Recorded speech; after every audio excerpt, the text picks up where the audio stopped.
ও আদম সন্তান, দুনিয়ায় আমি আল্লাহ তোমাদেরকে সৃষ্টি করলাম। দুনিয়ায় আসার পরে কিছুই জানতে না, কিছুই বুঝতে পারো নাই, বলতে পারো নাই। তোমার একমাত্র কাদা কান্দা ছাড়া তোমার কোনো ভাষা ছিল না।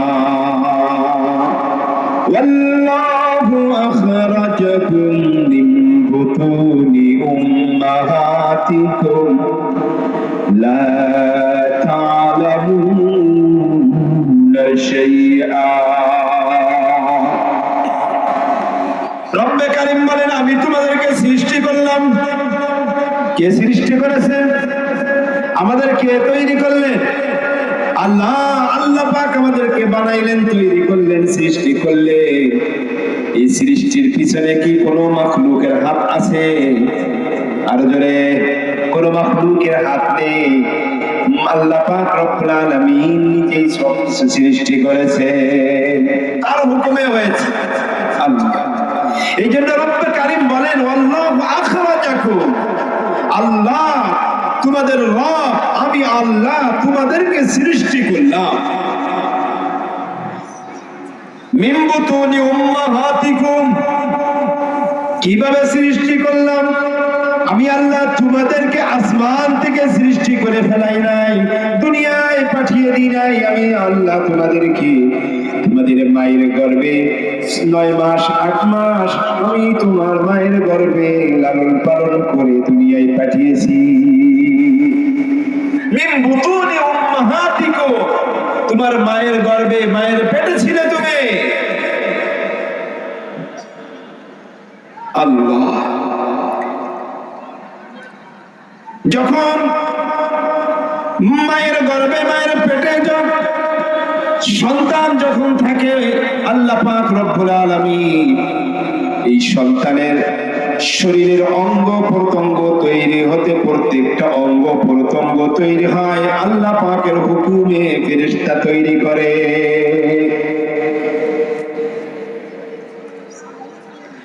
আল্লাহ পাক মানুষকে পেটে, মায়ের পেটে যখন তৈরি করেছেন, একটা মানুষ আকারে সৃষ্টি করেছেন, 2টা চক্ষু দিয়েছেন আল্লাহ পাক। এই 2টা চক্ষু যে রব্বে কারীম দিলেন, এই চোখের বিনিময়, 2টা চোখের বিনিময় কথা বলেন, জবান খোলেন। আমার বাবা মা কি কোনোদিন এই 2টা চোখের বিনিময় আল্লাহ পাক রব্বুল আলামিনকে হাদিয়া দিছেনি? দিছেনি? আল্লাহ পাক 2টা চক্ষু দান করলেন, কিনে দিলাম না, এমনি দিলেন। 2টা চক্ষু কে দিলেন? টাকা দিয়ে কিনেছি না, এমনি আল্লাহ দিয়েছে। বন্ধু, 2টা কান আল্লাহ পাক শ্রবণের জন্য দিলেন। এই 2টা কান কি আমি আপনি, আমার বাবা মা কি আমার আপনার পক্ষ থেকে ক্রয় করেছিল রব্বে কারীমের কাছে? আল্লাহ পাকের কাছে কিনে নিয়েছেন। 2টা হাত আল্লাহ পাক রব্বুল আলামিন মায়ের গর্ভে 2টা হাত তৈরি করে দিলেন। এই 2টা হাতও আমি আপনি আল্লাহ পাক রব্বুল আলামিনের কাছ থেকে কিনি নাই, কিনেছি। বন্ধু, মুখের মধ্যে 32টি দাঁত, একটা পর্যায়ে তো 32টা হয়, কম হোক আর বেশি হোক, ছোটকালে কম হয়, বড় হলে 32টাই হয়। এই যে দাঁতগুলি আল্লাহ পাক দিলেন দুনিয়ায় জন্মের পরে 2 বছর 3 বছর পরে, যে দাঁতগুলা এক এক করে উঠতেছে, সামনে থেকে ওঠে, আস্তে আস্তে সাইডে যেতে যেতে যেতে যেতে একটা পর্যায়ে মাড়ির দাঁতগুলি উঠতেছে। 32টা দাঁতের মধ্য দিয়ে রব্বে কারীম তার মুখের জলটাকে পরিপূর্ণ করে দিলেন। কে কে কে? এই 32টা দাঁত কিনতে কি আমার বাবা মায়ের টাকা দিয়েছিল কি আল্লাহকে? 2টা পাও আল্লাহ পাক তৈরি করলেন, 2টা পাও কেউ কিন্তু আমি আপনি কিনি নাই, কিনেছেন আল্লাহ। আল্লাহ পাক রব্বুল আলামিন আমার আপনার অঙ্গ প্রত্যঙ্গ তৈরি করলেন, দিলেন, কোনো কিছু হাদিয়া দেয় নাই, দিও নাই। এই অঙ্গ প্রত্যঙ্গ আল্লাহ দিলেন। আর এই অঙ্গ প্রত্যঙ্গ দুনিয়ায় এসে আল্লাহ পাক দেখবে, আমি আল্লাহ আব্দুল করিম, আব্দুল সত্তার, রহিমা, সাইস, রহিমা, শাহিদা, খালিদ, খাদিজা, তোমাদের মধ্যে যেই অঙ্গ প্রত্যঙ্গগুলি দিলাম, ও আব্দুল রহিম, আব্দুল সত্তার, তোমার শরীরে যে অঙ্গগুলি আমি দিলাম, আমার হুকুমে ফেরেশতারা তৈরি করলো। আর এই অঙ্গ প্রত্যঙ্গগুলি নিয়ে দুনিয়ায় এসেছো, কোনো কিছু তোমাকে দেওয়া লাগে নাই। রব্বে কারীম আল্লাহ পাক বলেন, কিছুই দেওয়া লাগে নাই, দাও নাই তুমি, আমিও চাই নাই। কিন্তু মনে রেখো, বাবা মার, তোমার মায়ের গর্ভে প্রত্যেকটা অঙ্গ প্রত্যঙ্গ সহি সালামতে দিয়ে তোমাকে অঙ্গহানি না করে দুনিয়ায় আমি আল্লাহ পাঠিয়েছি। এই দুনিয়ায় আসার পরে এই অঙ্গ প্রত্যঙ্গগুলি তোমাকে আমি আল্লাহ দুইটা চোখ দিয়েছি। এই দুইটা চোখ দিয়ে যদি আমি আল্লাহ আমার দিকে তা না তাকাও, আমার কোরআন যদি এই দুইটা চোখ দিয়ে না পড়ো, আমার রাসূলের হাদিস সুন্নাত যদি তুমি না দেখো, আমার হিদায়াতের পথগুলি যদি এই দুইটা চক্ষু দিয়ে না দেখো, এই দুইটা চক্ষুর হিসাব কাল কিয়ামতের ময়দানে আসামির কাঠগড়ায় তোমাকে দাঁড়িয়ে বইয়ের হিসাব দিতে হবে। তাহলে অঙ্গ প্রত্যঙ্গ পাইলাম ফ্রি, কিন্তু আল্লাহ তো চায় দুনিয়ায় এসে এই অঙ্গ প্রত্যঙ্গগুলি রব্বে কারীমের হুকুমে চলবে। এই জবানটা আল্লাহ দিলে টাকা দিয়ে কিনি নাই। এই জবান দিয়ে কাউকে গালি দেওয়া যাবে না, এই জবান দিয়ে কাউকে কোনো মিথ্যা কথা বলা যাবে না, এই জবান দিয়ে হায় হায় কোন রকম খারাপ কথা বলা যাবে না, এই জবান দিয়ে আল্লাহ পাকের বিরোধিতা করা যাবে না, এই জবান দিয়ে রাসূলের বিরোধিতা করা যাবে না, এই জবান দিয়ে আলেম ওলামার বিরোধিতা করা যাবে না, এই জবান দিয়ে খাঁটি দিনদার ইমানদার মুসলমানদের বিরোধিতা করা যাবে না, এই জবান দিয়ে আল্লাহ পাক রব্বুল আলামিনের হুকুম, কোরআন সুন্নাহর বিধান, ইসলামের পক্ষে কথা বলার জন্য আল্লাহ দিয়েছে। যদি এই জবান ইসলামের বিরুদ্ধে কথা বলে, যদি কোরআন সুন্নাহর পক্ষে না বলে, আসামির কাঠগড়ায় দাঁড়াইতে হবে, হিসাব দিতে হবে আল্লাহ পাকের কাছে। আল্লাহ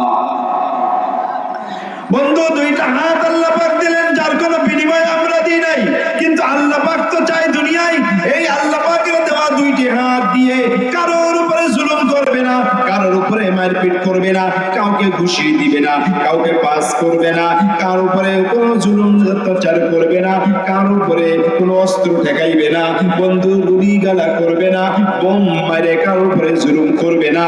এই হাত দুটি কোরআন পড়বে, কোরআন ধরবে, ইসলামের পক্ষে কথা বলবে, আয় মানুষকে আদর করবে, মানুষের মাথায় হাত বুলিয়ে দিবে, গরিব অসহায়কে আদর করবে। আল্লাহ পাক রব্বুল আলামিনের জন্য এই হাত দুটি ব্যবহার করবে বন্ধু। তাহলে এই হাতের বিনিময় কাল কিয়ামতের ময়দানে রব্বুল কারীম তার প্রতিদান দিবে। তা না হলে আল্লাহ পাক রব্বুল আলামিনের কাছে আসামির কাঠগড়ায় হিসাব দিতে হবে। এই দুইটা হাতে, এই দুইটা পায়েরও হিসাব দিতে আল্লাহ পাক বলেন, সুম্মা লাতুসআলুন্না ইয়াওমাইযিন আনিন নাঈম। আমি আল্লাহ তোমাকে সুন্দর দুইটা চক্ষু দিলাম, আমি আল্লাহ তোমাকে দুইটা কর্ম দিলাম, দুইটা হাত দিলাম, তোমার জবান দিলাম, জিহ্বা দিলাম, 32টি দাঁত দিলাম, দুইটা ঠোঁট দিলাম, তোমার অঙ্গ প্রত্যঙ্গ দিলাম, দুইটা পাও দিলাম, ভিতরে একটা কলব দিলাম, একটা হাড় দিলাম, কতটা জোড়া জোড়া আমি আল্লাহ দিয়ে তোমাকে তৈরি করলাম। এই শরীরের অঙ্গ যদি এইভাবে তৈরি না করতাম, তাহলে তুমি চলতে পারতে না, পারতাম নি। জোরে কথা বলেন বন্ধু। আল্লাহ পাক যদি দুইটা পাওকে এইভাবে ভাঁজ করার সুযোগ না দিতে, এইখানে যদি এইরকম সুন্দরভাবে ভাঁজ করার মতো ব্যবস্থা না থাকতো, এখানে যদি জোড়া না থাকতো, এইভাবে বসা যেত নি, আসন দিয়ে বসা যেত নি, নামাজের সূরাতে যে সুন্নাত তরিকায় নামাজ আদায় করে ওইভাবে বসা যেত, পাও সব সময় সোজা থাকা লাগতো, কখনোই বাঁকা করা যাইতো, কষ্ট হইতো না। এখন আছে যেভাবে মনে চায় সেভাবেই করতেছি, পিছে দিতেছি, পা সামনে রাখতেছি, পিছনের দিকে ভাঁজ করে উঠাইতেছি, সাইডে ভাঁজ করে উঠাইতে পারি না। দেখেন না অনেকে পাও দিয়ে কত রকম পোজ, নিজের আত্মরক্ষা করে পাও দিয়ে কত রকম ঘোরায়, শূন্যের উপরে পাও ফলায়, পাও দিয়ে লাথি মারে, পাও দিয়ে আবার হিল কিক্স, কত রকম কিছু পাও দিয়ে করে কিনা ভাই? এই পাওটা যদি সোজা থাকতো কাজ করতে পারতো? বন্ধু, হাতের মধ্যে কতটা জোড়া আল্লাহ রেখেছেন, প্রত্যেকটা নখের মধ্যে কতটা জোড়া, প্রত্যেকটা হাতের মধ্যে কতটা জোড়া, হাতের মধ্যে কবজির মধ্যে জোড়া, কেনুর মধ্যে জোড়া রেখেছে। এইভাবে এই অঙ্গগুলি যদি এভাবে না রাখতো, যদি সোজা করে রাখা লাগতো, কেমন লাগতো? কথা বলে। চুলকাইতেছে, এখন মনে করেন চুলকাইতে হবে মুখে, বাস করতে পারতাম নি? পারতাম?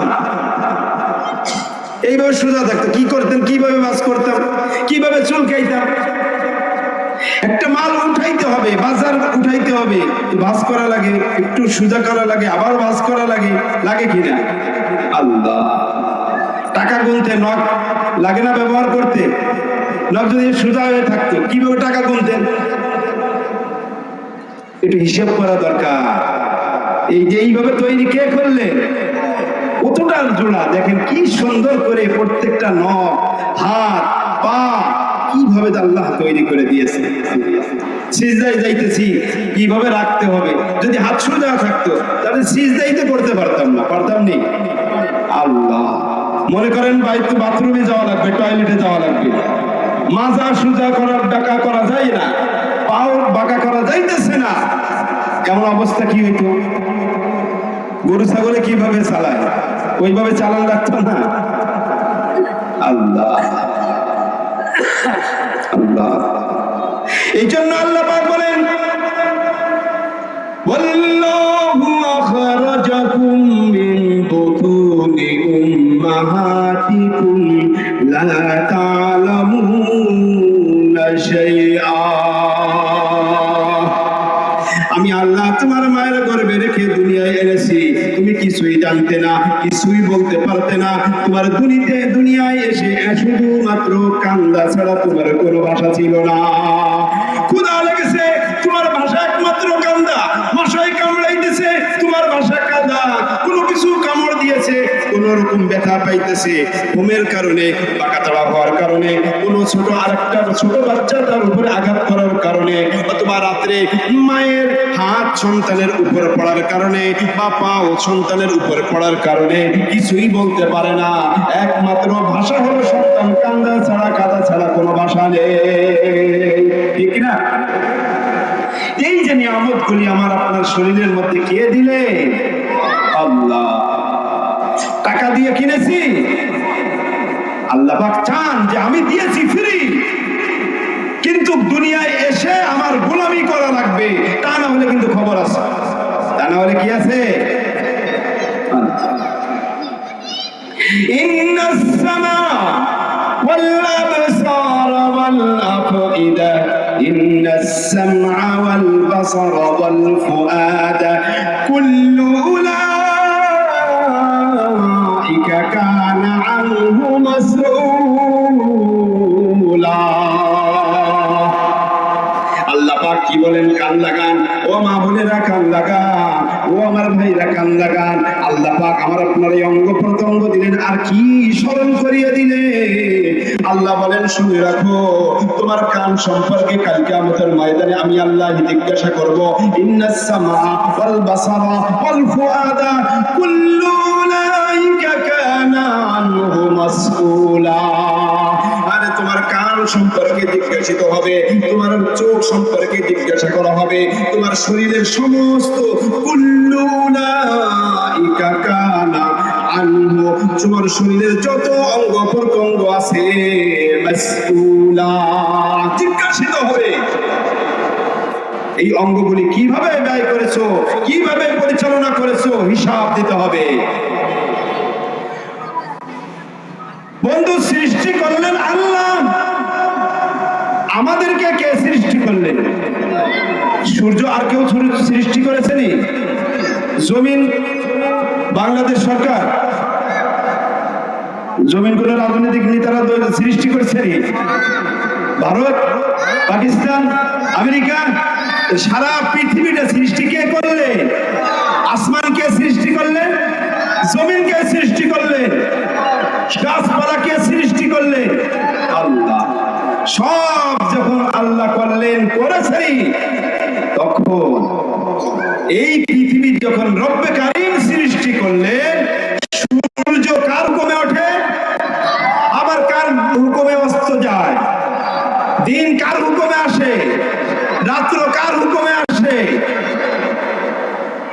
আমার আপনার হায়াত কে দিলেন? তাহলে হায়াত কার হুকুমে পেয়েছি, মউত কার হুকুমে হবে, শ্বাস ছাড়তেছি কার হুকুমে, আবার শ্বাস নিতেছি কার হুকুমে, চোখের পলক ফেলতেছি কার হুকুমে, চোখের পলক আবার উঠাইতেছি কার হুকুমে। আমরা ঘুমাই, আল্লাহ ঘুমায়, লা তাখুযুহু সিনাতুন ওয়ালা নাওম, খালি ঘুম না, তন্দ্রাও তার আসে না।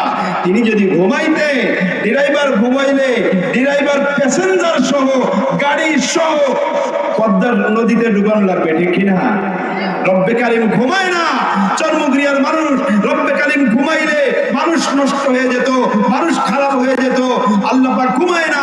বিশ্বের মানুষ সব সময়ের জন্য রব্বে কারীম লালন পালন করে। এই জন্যই তাকে বলা হয় রব্বুল আলামিন। রব্বুল আলামিন তিনি সারা জাহানের পালনেওয়ালা, সৃষ্টিকর্তা, রক্ষাকর্তা, পালনকর্তা কে? আল্লাহ। আল্লাহ তিনি ঘুমায় না। তিনি যদি ঘুমাইতে তাহলে আমরা সকালে ঘুম থেকে উঠতে পারতাম। কারণ হায়াত তো তিনি দেন, তিনি তো সবকিছু করে।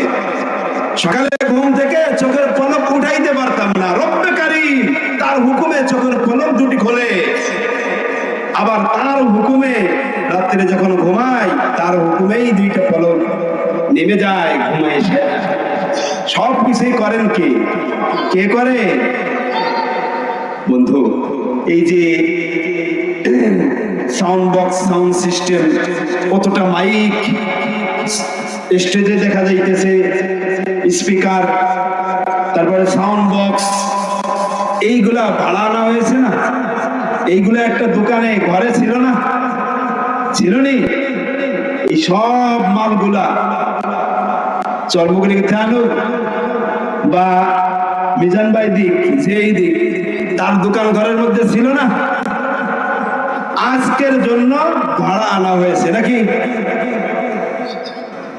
যদি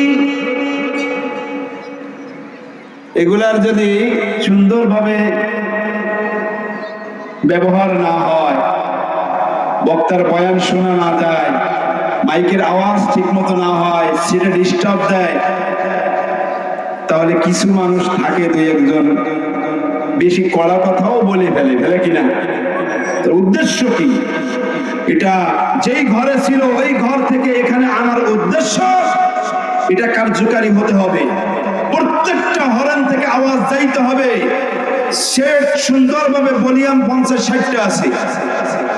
যদি ঠিকঠাক করতে গিয়ে ডিস্টার্ব হয়, দেখবেন অনেক জায়গায় বক্তারা খুব রাগ হয়, তারাও খুব ভয়ের উপরে থাকে। কোন বক্তা শীতে ওঠে, মার্কেট শেষ। তাহলে সব কিছুর বিষয় কি বুঝলাম? যে এটা সার্ভিস ভালো না দিলে মানুষ খারাপ বলে, এক পর্যায়ে মারপিটও করে, তারাও কষ্ট পায়, ঠিক কিনা? আবারও যখন সময় শেষ হয়ে যাবে, এই সেট সহ কোথায় চলে যাবে? আবার সেই দোকানে যাবে না? মাঝখানে যদি ঠিক মতো ডিউটি পালন না করে, তাহলে অপারেটর সহ ঝামেলায় পড়তে হয় না?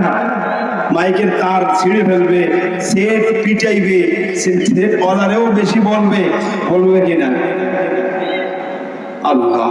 বন্ধু, আল্লাহ পাক রব্বুল আলামিন সারা বিশ্বের মানুষ, ইসলাম মানুষ চাই না মানুষ, মুসলমান হোক চাই না হোক, কিয়ামত পর্যন্ত আনেওয়ালা যত মানুষ পৃথিবীতে আসবে, আদম আলাইহিস সালাম থেকে শুরু করে কিয়ামত পর্যন্ত আনেওয়ালা যত মানুষ আসবে, সমস্ত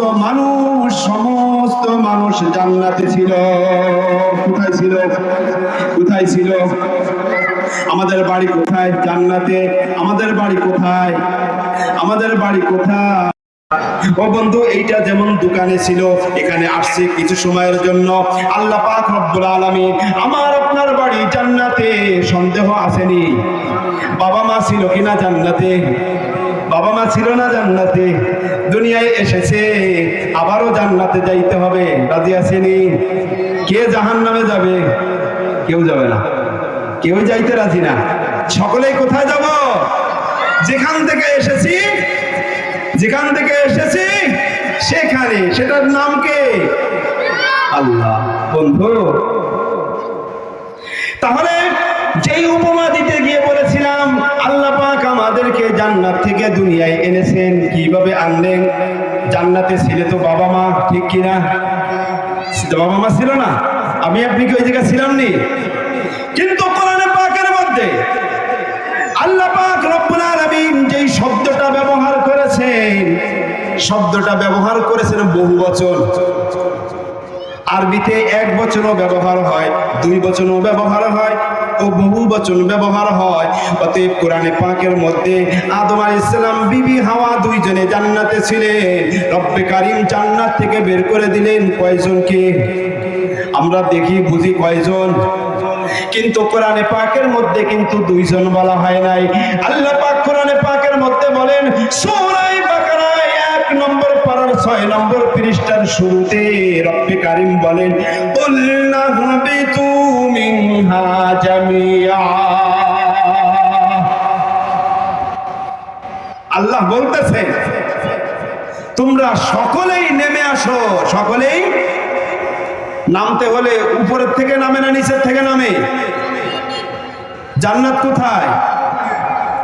বোঝা গেল জান্নাত উপরে। আদম আলাইহিস সালাম, বিবি হাওয়াও ছিলেন উপরে। আল্লাহ পাক এই জন্য বলেন নাহবিতু, নেমে আসো। উদ্দেশ্য যদি দুজন হতো রব্বে কারীম বলতেন নাহবিতু মিনহা জামিআ, দুইজনে বেরিয়ে আসো। বলে নাই দুইজন, বলেছেন সকলেই বের হয়ে আসো। বোঝা গেল কি আদম আলাইহিস সালাম থেকে শুরু করে কিয়ামত পর্যন্ত যত মানুষ পৃথিবীতে আসবে সকলেই আদমের সন্তান। অস্বীকার করা যাবে? আদম আলাইহিস সালাম থেকে শুরু করে কিয়ামত পর্যন্ত যত মানুষ আসবে সকলেই আদমের সন্তান। আর এই সকল সন্তানদেরকে লক্ষ্য করে আল্লাহ পাক বলেছেন আদম জান্নাত থেকে সকল সন্তান সহ জান্নাত থেকে দুনিয়ায় চলে আসো, নেমে আসো। জান্নাতে যেতে হলে একটা সিস্টেমে যেতে হবে, একটা সিস্টেমে যেতে হবে। তো আল্লাহ পাক রব্বুল আলামিন কোন সিস্টেমে আনলেন? দুনিয়ায় আল্লাহ পাক পাঠাইলেন বাবা মায়ের ওসিলায়, বাবা মার মাধ্যমে দুনিয়ায় আল্লাহ পাঠাইলেন। এই যে সেটগুলো যেটা বলতেছিলাম, এগুলো যদি কার্যকারী না হয়, ভালো সার্ভিস না দেয়, ঝামেলায় ভুগতে হয় কিনা? অপারেটরের ঝামেলায় ভুগতে হয়। এগুলো ধরে সব ডাস্টবিনে ফেলিয়ে দিবে, ঠিক কিনা? বন্ধু, জান্নাত থেকে আমাদেরকে আল্লাহ পাক দুনিয়ায় পাঠিয়েছে। এখন আমাদের দ্বারা যদি আল্লাহ পাকের যদি কাজ না হয়, রব্বে কারীমের ডাক যদি না হয়, রব্বে কারীমকে একত্ববাদ বলে স্বীকার না করা হয়, আল্লাহকে রব বলে যদি স্বীকার না করা হয়, আল্লাহকে রাজ্জাক বলে যদি স্বীকার না করা হয়, আল্লাহকে যদি পালনেওয়ালা স্বীকার না করা হয়, বন্ধু রব্বে কারীমের হুকুম যদি ফজরের নামাজ না পড়া হয়, যোহরের নামাজ না পড়া হয়, আসরের নামাজ না পড়া হয়, মাগরিব ঈশা না পড়া হয়, বেতের না পড়া হয়, রমজানের রোজা না রাখা হয়, হজ ফরজ হলে হজ না করা হয়, যাকাত ফরজ হলে যদি আদায় না করা হয়, বন্ধু রব্বে কারীম বলবে দুনিয়ায় সৃষ্টি করলাম, জান্নাত থেকে দুনিয়ায় কিছু সময়ের জন্য তোমাদের পাঠাইলাম, কাজে যেহেতু আমার লাগতেছে না, খবর আছে খবর আছে খবর আছে, দুনিয়ার থেকে বিদায় নেওয়ার পরে তোমার পরিস্থিতি কিন্তু খারাপ হবে। বুঝে আসছে? বুঝে আসছে? আল্লাহ কে বলে কি খারাপ অবস্থা কিরকম হবে? মৌতের পরে, মৌতের পরে কি অবস্থা হবে? আল্লাহ। তাহলে দুনিয়ায় আল্লাহ পাক আমাদেরকে মায়ের পেটে লালন পালন করে দুনিয়ায় পাঠাইলেন। দুনিয়ায় এসেছি, আল্লাহ পাক বলেন দুনিয়ায় যেই সন্তান পৃথিবীতে আসে সব মুসলমানের হওয়ার যোগ্যতা নিয়ে, আল্লাহকে মানার যোগ্যতা নিয়ে, ইসলাম মানার যোগ্যতা নিয়ে, আসমানি কিতাব মানার যোগ্যতা নিয়ে, নবী রাসূলকে মানার যোগ্যতা দিয়ে আল্লাহ পাক পৃথিবীতে পাঠান। সেটা মুসলমানের ঘরে জন্ম নিক, মুশরিকের ঘরে জন্ম নিক, ইহুদির ঘরে জন্ম হোক, খ্রিস্টানের ঘরে জন্ম হোক, এই হিন্দু ভাইদের ঘরে জন্ম হোক, পত্তলিকের ঘরে জন্ম হোক, যে ইহুদি খ্রিস্টানের ঘরে জন্ম হোক না কেন, রব্বে কারীমকে মানার যোগ্যতা নিয়েই আল্লাহ দুনিয়ায় তাকে সৃষ্টি করেছে। বুঝে আসছেনি? আল্লাহ তো আল্লাহ পাক রব্বুল আলামিন এর হাবিব কি বলে, সব তো মুসলমান হয়ে মুসলমানের যোগ্যতা, ইসলামে মানার যোগ্যতা নিয়ে আসে, তারপরে কেন মুশরিক হয়, কেন ইহুদি হয়, কেন খ্রিস্টান হয়, এটা রাসূল পরিষ্কার জানিয়ে দিলেন।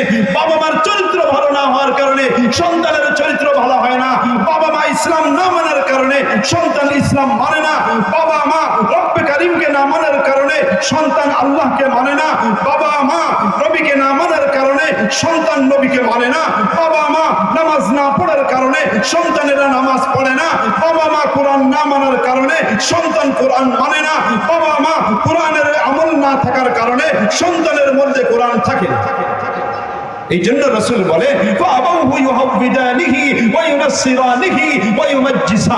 বাবা মা ইহুদি বানায়, বাবা মাই খ্রিস্টান বানায়, বাবা মাই সন্তানকে মুশরিক বানায়, বাবা মা সন্তানকে বেনামাজি বানায়, বাবা মা সন্তানকে বেঈমান বানায়। এজন্য কিছুদিনের জন্য আল্লাহ দুনিয়ায় পাঠিয়েছেন আমাদের দিয়ে কাজ করাইবেন। কাজে যদি না লাগে, কাজে না লাগলে মাইক অপারেটরের টাকাও দিবেন না, মাইক খুলে দেবে, তার ছিঁড়ে ফেলবে, সেটার উপরে দুমদুম ধাক্কা কিছু বাড়ি পিটেন দিয়ে নষ্ট করে দিবে, এখানে বেইজ্জতি করে তাকে পাঠিয়ে দেবে। কত সুন্দর আমাদের সার্ভিস দিতেছে, চলতেছে, তিনিও আনন্দে আছে, আমরাও সুন্দরভাবে শুনতেছি, ঠিক না?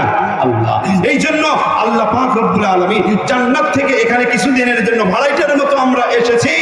মানতে হবে রব্বকে, আল্লাহকে মানতে হবে, রব্বে কারীমকে মানার মধ্যেই কামিয়াবি, ঠিক না ভাই? আল্লাহ আল্লাহ এই জন্য মানবা,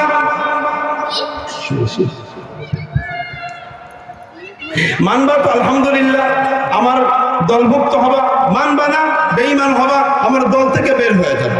তারিকুন ফিল জান্নাতি ওয়া ফারিকুন ফিস সাঈর। দুইটা দলের কথা রব্বে কারীম ঘোষণা করেছে, এক দল হবে জান্নাতি আর এক দল হবে জাহান্নামী। অন্যত্র বলেন লা ইস্তাবি আসহাবুন নারি ওয়া আসহাবুল জান্নাহ।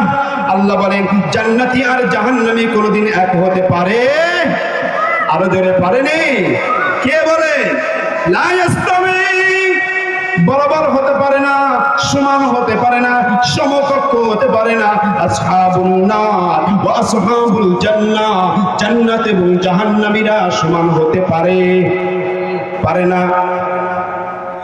আল্লাহ তো যখন পারে না, আল্লাহ পাকের দলভুক্ত হতে হলে আল্লাহ পাকের কার্যকারী উদ্দেশ্যটা বাস্তবায়ন করা দরকার, ঠিক না? কাজটা কি? কাজটা সেই কাজটা কি? ওমা খালাকতুল জিন্না ওয়াল ইনসা ইল্লা লিয়াবুদুন, এই হলো কাজ। ওমা খালাকতুল জিন্না ওয়াল ইনসা ইল্লা লিয়াবুদুন, এই কাজটা, এই হুকুমটা যখন মানুষ মানবে আল্লাহ পাকের দলভুক্ত হবে, রব্বে কারীমের গোলামি যখন করবে সে ইসলামের দলভুক্ত হবে, আর যে অমান্য করবে সে বেঈমান হবে। উলাইকা হিজবুল্লাহ আলা ইন্না হিজবাল্লাহি হুমুল মুফলিহুন।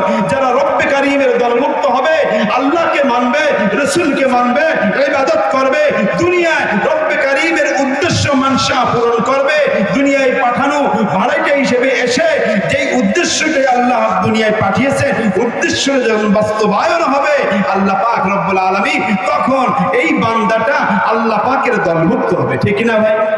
রাজনৈতিক দল, প্রত্যেকটা দলের একটা নীতি থাকে, একটা অনুকরণ থাকে, সে সেইভাবে চলে, সেভাবে মানে দলভুক্ত হয়। যখন দলকে অস্বীকার করে, দলের নিয়ম কানুনকে অস্বীকার করে, তাকে দল থেকে বহিষ্কার করা হয়। মিথ্যা বললাম নি?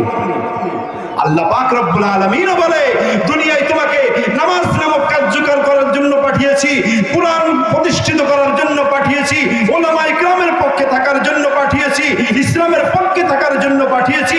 সেটা যেই এইভাবে চললে তুমি উলাইকা হিজবুল্লাহ, তুমি আমি আল্লাহ আমার দলভুক্ত হবে। দলভুক্ত যখন হবে আলা ইন্না হিজবাল্লাহি হুমুল মুফলিহুন, ফলাফল হলো কি? তারা দুনিয়া এবং আখিরাতে কামিয়াবি, দুনিয়ায় কামিয়াবি, আখিরাতে জান্নাত দিয়ে কামিয়াবি করে দিবে। সুবহানাল্লাহ। আর যারা রব্বে কারীমকে মানবে না, কোরআন মানবে না, ইসলাম মানবে না, উলামায়ে কেরামকে মানবে না, আল্লাহ বলেন উলাইকা হিজবুশ শাইতান, উলাইকা হিজবুশ শাইতান, এটা শয়তানের দলভুক্ত। এটা কারা? শয়তানের দলভুক্ত। আর শয়তানের দলভুক্ত হলে কি হয়? আলা ইন্না হিজবাশ শাইতান হুমুল খাসিরুন। দুনিয়াও লাঞ্ছিত হবে, দুনিয়াও অপমানিত হবে, দুনিয়ায় বেইজ্জতি হবে, মওতের সময় কষ্ট হবে, কবরে তাকে সাইজ করা হবে। কবরে যারা কোরআন মানবে না, ইসলাম মানবে না, রব্বে কারিমের উদ্দেশ্য বাড়াইতে হিসেবে যে কাজগুলো কার্যকারী হিসেবে সে বাস্তবায়ন করবে না, কবরে যাওয়ার সাথে সাথে আল্লাহ পাকের পক্ষ থেকে প্রশ্ন হবে, মান রব্বুকা, পারবে না উত্তর দিতে, পারবে না। ওমান নবিয়্যুকা, পারবে না উত্তর দিতে। ওমান হাদার রাজুল আল্লাযী বুইসা ফীকুম, পারবে না উত্তর দিতে, কোনোটাই সে পারবে না। রব্বে কারীম বলবে, যখন পারে নাই ওকে জাহান্নামের দরজা খুলে দাও, জাহান্নামের বিছানা বিছায়া দাও, জাহান্নামের পোশাক পরিধান করায়া দাও, এবং সাথে সাথে ওখানে আরো একজন ফেরেশতা নিযুক্ত করা হয়। ওয়ালাহুম মাকামিউ মিন হাদিদ, লোহার গুরজা নিয়ে দাঁড়িয়ে আছে, লোহার হাতুড়ি নিয়ে দাঁড়িয়ে আছে। ওয়ালাহুম মাকামিউ মিন হাদিদ, যেহেতু দুনিয়ায় মানো নাই, আল্লাহ পাক ফেরেশতা নিযুক্ত করে রেখেছে, কিয়ামত পর্যন্ত কবরে এই লোহার গুরজা দিয়ে সাইজ করতেই থাকে। আল্লাহ আল্লাহ, পারবো নাকি সহ্য করতে? সম্ভব? সম্ভব? সম্ভব না, সম্ভব না।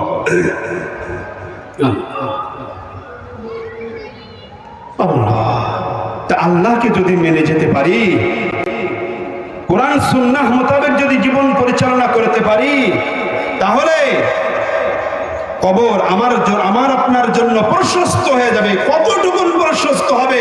আমার আপনার চোখ যত দূর যায় তত দূর, তত দূর। সুবহানাল্লাহ, সুবহানাল্লাহ। আর যদি ইসলাম মেনে যেতে না পারি, কবর আমাকে আপনাকে এমন চাপা দিবে, এমন চাপা দিবে, আমার নখের দিকে তাকিয়ে দেখে এক নখ আর এক নখের মধ্যে কিভাবে ঢুকতেছে দেখা যায়? বোঝা যায় নাকি? বোঝা যায়?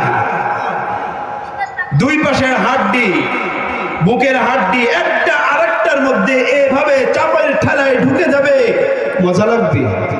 কষ্ট লাগবে না? কষ্ট লাগবে না? কি কষ্ট! আল্লাহ পাক রব্বুল আলামিন এই জন্য দুনিয়া কিছুই না, দুনিয়া কিছুই না। আল্লাহ পাক রব্বুল আলামিন আমাদেরকে এই জন্য রব্বে কারীম কোরআন দিলেন, কোরআন দিলেন, কোরআনের দ্বারা ইজ্জত সম্মান দিলেন। ওয়ালাউ শি'না লারাফা'নাহু বিহা ওয়ালাকিন্নাহু আখলাদা ইলাল আরদি ফামাসালুহু কামাসালিল কালব। আল্লাহ পাক কি বলেন? কথাটা বলেই শেষ করব। 7টায় যেহেতু অনেক জায়গায় জামাত হবে, এই জন্য 7টা যদি 1 মিনিট আগে শেষ করবো, যাতে জামাতের ক্ষতি ডিস্টার্ব না হয়। আর আমাদের বড় মসজিদে জামাত 7টায় 7:15 ইনশাআল্লাহ। আল্লাহ পাক কোরআনে পাক দিলেন। কোরআনে পাক কে দিলেন? কোরআনে পাকের এই কথাগুলো কার? আল্লাহ, আল্লাহ। এই জন্য আল্লাহ বলেন, ওয়ালাউ শি'না লারাফা'নাহু বিহা, আমি এই কোরআনের দ্বারা তোমাদেরকে দুনিয়ায়ও ইজ্জত দিতে চাই, আখিরাতেও ইজ্জত দিতে চাই। কোরআন মানো, আমি ইজ্জতের সাথে তোমাকে রাখবো, দুনিয়ায় মানুষের আদরের পাত্র হিসেবে রাখবো, ইজ্জত দিয়ে রাখবো। ওয়ালাউ শি'না লারাফা'নাহু বিহা, আমি তো চাই তোমাকে ইজ্জত দিতে, আমি তো চাই তোমাকে সম্মান দিতে, কিন্তু সম্মান পেতে হলে, ইজ্জত পেতে হলে কোরআনের দ্বারা ইজ্জত কামাই করে নিতে হবে। যদি কোরআন কেউ ছেড়ে দেয়, কোরআন যদি কেউ ছেড়ে দেয়, একটা উদাহরণ আল্লাহ পাক দিলেন, এই উদাহরণটা যদি আল্লাহ না দিতেন, আমি আবুল হাসান বলতাম, তাহলে অনেকে মাইন্ড করতে যে এইরকম একটা উদাহরণ কেন টানলো, কেন বললো, বলাটা ঠিক হয় নাই। যারা কোরআন দিয়ে জীবন গড়বে না, যারা কোরআন দিয়ে পরিবার গড়বে না, যারা কোরআন দিয়ে সমাজ গড়বে না, যারা কোরআন দিয়ে বিশ্বটাকে প্রতিষ্ঠিত করবে না, যারা ইসলাম প্রতিষ্ঠিত করবে না, আল্লাহ পাক বলেন ওটা কুত্তার মতো। ওটা কিসের মতো? ফামাসালুহু, তার উদাহরণটা হলো কামাসালিল কালব, কুত্তার মতো। এটা তো আমার কথা না, কোরআনের কথা। আল্লাহ চায় কোরআন দিয়েছি, কোরআন দিয়ে সকল ঘাটিতে সকল অঙ্গ প্রত্যঙ্গ কোরআনের আলোয় আলোকিত করো, সমাজটা আলোকিত করো, বিশ্বটা আলোকিত করো। আমি তোমাকে দুনিয়া এবং আখিরাতের ইজ্জত দিব। কোরআন বাদ দিবে, তোমাকে কুকুর থেকেও আমি নামায় দিব। ফামাসালুহু, তোমার উদাহরণটা যদি কোরআন বাদ দাও, তোমার উদাহরণটা হবে কামাসালিল কালব, কুত্তার মতো। ইন তাহমিল আলাইহি